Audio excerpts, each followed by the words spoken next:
Mahigit ₱1 bilyong nakuha sa panibagong investment scam. Alliance for Networkers of the Philippines nagpaalalang huwag agad-agad na maniwala sa mga bagong easy money-making scheme.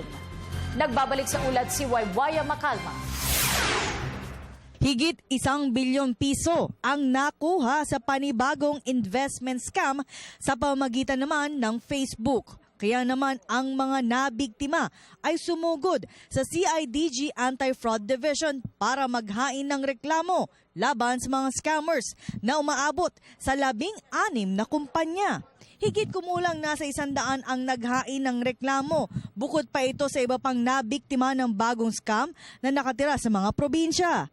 Ayon sa mga biktima, online paluwagan at ilang araw lamang ay naramdaman kaagad nila ang kanilang kinita. Anila, pare-pareho silang kumita kaagad sa loob lamang ng 5 araw. Pero pagkatapos ng 1 buwan ay hindi na sila nabayaran. Dito na sila nagsimulang magduda sa mga kumpanyang sinalihan nila.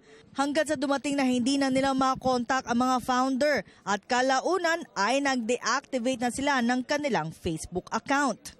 Malaki po yung ininvest namin halos sa pag-overall po kasi syempre po yung mga magkakalala, downlines, ganyan, million po halos. Lalo po sa mga online paluwagan kasi mas malaki po ang kitaan kumpara sa mga may office. Kasi po for 1 week, 3 times 4 ang kitaan. 1 week po yun, kaya mas marami po ang naengganyong sumali. Ayon kay J.R. Rosales, karaniwang nabibiktima ay mga OFW dahil sa easy money na ino-offer ng online paluwagan. Umaabot sa 200 kada araw ang reklamong kanilang natatanggap dahil sa bagong modus.